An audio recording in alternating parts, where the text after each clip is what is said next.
Let's solve out the example number 1.8. 1.8 example में हमें given है इलेक्ट्रिक फील्ड। इलेक्ट्रिक फील्ड की डायरेक्शन है हमारी इस तरफ है पॉजिटिव चार्ज और इस तरफ है हमारा नेगेटिव चार्ज। तो इलेक्ट्रिक फील्ड की डायरेक्शन हमारी ये है, पॉजिटिव टू नेगेटिव।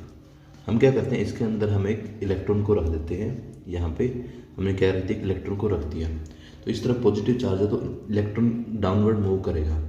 हमें निकालना है कि इलेक्ट्रॉन इस पोजीशन से लेके यहाँ तक आने में कितना टाइम लगेगा। फिर हम क्या करते हैं, नेक्स्ट केस में हम एक रख देते हैं इलेक्ट्रिक फील्ड की डायरेक्शन को कर देते हैं रिवर्स। डायरेक्शन ऊपर क्या आ जाएगा हमारा पॉजिटिव चार्ज और नीचे क्या आ जाएगा हमारा नेगेटिव चार्ज। अब हम क्या करते हैं, प्रोटॉन को इसके अंदर रख देते हैं। प्रोटॉन किससे रिप्रेजेंट करें, प्लस ई से। तो प्रोटॉन किस तरफ मूव करेगा, नीचे नेगेटिव चार्ज है, इलेक्ट्रिक फील्ड की डायरेक्शन कौन सी होगी हमारी, डाउनवर्ड। इलेक्ट्रॉन को पॉजिटिव चार्ज रिपेल करेगा और ये नेगेटिव चार्ज अट्रैक्ट करेगा। तो इलेक्ट्रॉन कहाँ जाएगा, नीचे की, प्रोटॉन कहाँ जाएगा, नीचे की तरफ। तो हमें इसके केस में हमें टाइम निकालना है कि प्रोटॉन इस पोजीशन से लेके इस पोजीशन पे आने में कितना टाइम लगेगा। ठीक है, सबसे पहले हम इलेक्ट्रॉन का टाइम निकालते हैं इस पोजीशन से लेके यहाँ नीचे तक आने में, जब हम उसको इलेक्ट्रिक फील्ड में रखते हैं। तो सबसे पहले हम देखेंगे इसके इलेक्ट्रिक फील्ड पे कितना फोर्स लग रहा है, जो इक्वल होता है हमारा F equals to Q E. Q हमारे यहाँ पे चार्ज है और ई है हमारा इलेक्ट्रिक फील्ड। इसको हम कैपिटल ई से रिप्रेजेंट कर लेते हैं। और फोर्स है हमारा क्यू इक्वल्स टू ई। ये हमने कर लिया। हमारे पास जो फोर्स होता है वो हमारा इक्वल टू होता है mass into acceleration, charge into electric field. यहाँ से हमारी एक्सीलरेशन ऑफ इलेक्ट्रॉन कितनी आ जाएगी हमारी, charge on electron electric field upon mass of electron.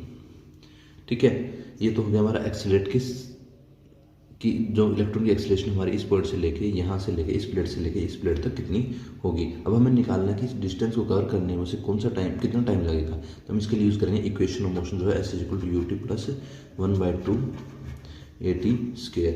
जो डिस्टेंस हमें दो प्लेट्स के बीच में गिवन है वो हमारा 1.5 सेंटीमीटर, उसको मीटर में कन्वर्ट करेंगे तो 10⁻⁻² से मल्टीप्लाई कर देंगे। इनिशियल वेलोसिटी है जो हमारे इलेक्ट्रॉन की हुआ 0 प्लस 1/2 जो हमारी एक्सीलरेशन है वो हमें यहाँ पे एक्सीलरेशन ऑफ इलेक्ट्रॉन है जो हमारी, ये हमारी Q E electric field upon mass of electron into T square. ठीक है, अब हम क्या करते हैं 1.5 into 10⁻⁻² equals to 1/2 charge of electron है हमारे पास। जो हमें चार्ज ऑफ इलेक्ट्रॉन यहाँ पे लिखना होगा जो है हमारा 1.6 इंटू 10⁻⁻19 कूलाम। इलेक्ट्रिक फील्ड हमें गिवन है जो है हमारी 2 इंटू 10⁻⁴। मास ऑफ इलेक्ट्रॉन है हमारे पास जो हमें गिवन है वो रहेगा हमारा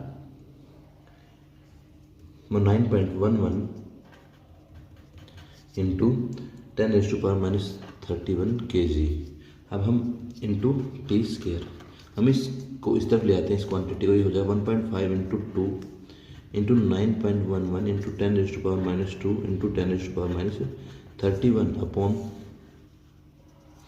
1.6 into 2 into 10⁻19 into 10⁻⁴ equals to T square.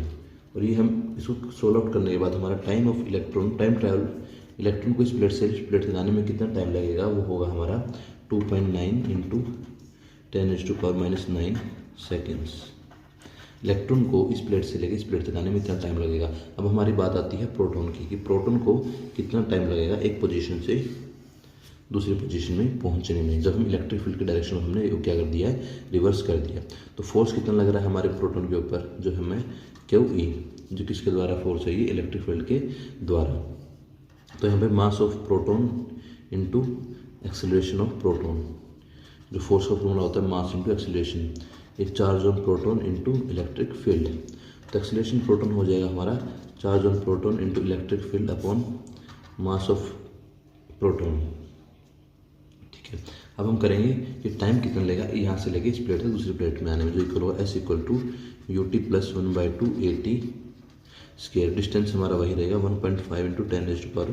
Initial velocity 0 है प्लस 1/2। एक्सीलरेशन किसके इक्वल है, एक्सीलरेशन ऑफ प्रोटॉन है हमारी charge on proton into electric field upon mass of proton, ये क्या है हमारा इंटू टी स्क्वायर के इक्वल।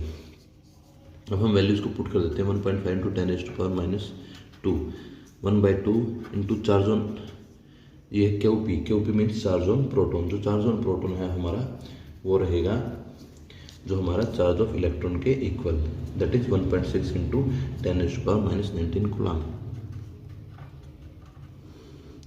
इलेक्ट्रिक फील्ड हमारी सेम रहेगी, वो है हमारी 2 इंटू 10⁻4 न्यूटन पर कूलम, और डिवाइड में हमारा रहेगा mass of proton. Mass of proton होता है हमारा 1.67 into 10⁻27 into T square.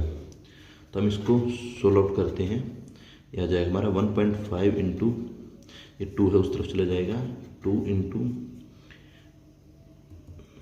1.67 into 10⁻⁻27 upon 1.6 into 10⁻⁻19 into 2 into 10⁻4, यह जाएंगी हमारी वैल्यूज़। अब हम इसको क्या करेंगे, सोल्व आउट करेंगे। उसको सोल्व आउट करने पे हमें जो टाइम ऑफ प्रोटॉन मिलेगा वो किसके इक्वल होगा, हमारा टाइम टेकन बाय प्रोटॉन होगा हमारा 1.3 इंटू 10⁻⁻7 सेकेंड्स। इलेक्ट्रॉन को ट्रैवल करने में टाइम लग रहा है 2.9 इंटू 10⁻9 सेकेंड, और प्रोटॉन को टाइम लग रहा है 1.3 इंटू 10⁻7 सेकेंड। तो प्रोटॉन हमारा वो ज़्यादा टाइम ले रहा है क्योंकि proton is heavier.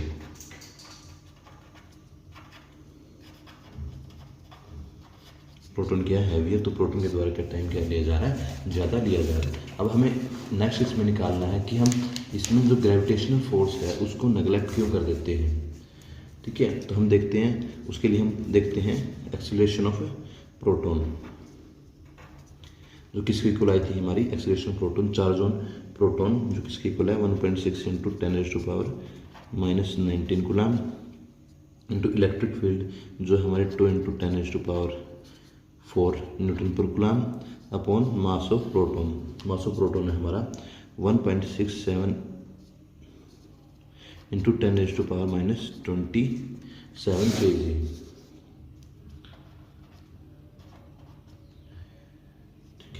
J equal होगा हमारा 1.9 इंटू 10⁻12 मीटर पर सेकेंड। ये क्या होगी हमारी जो एक्सीलरेशन ऑफ प्रोटॉन है, और जो हमारी एक्सीलरेशन ड्यू टू ग्रेविटी के कारण जो एक्सीलरेशन होती है वो होती है हमारी 9.8 मीटर पर सेकेंड, जो इसके मुकाबले में 10⁻ मीटर पर सेकेंड बहुत कम है। तो हम क्या कर देते हैं, जो एक्सीलरेशन ग्रेविटेशन इफेक्ट के कारण जो ग्रेविटेशनल फोर्स होगा उसको हम नेगलेक्ट कर देते हैं। Thank you.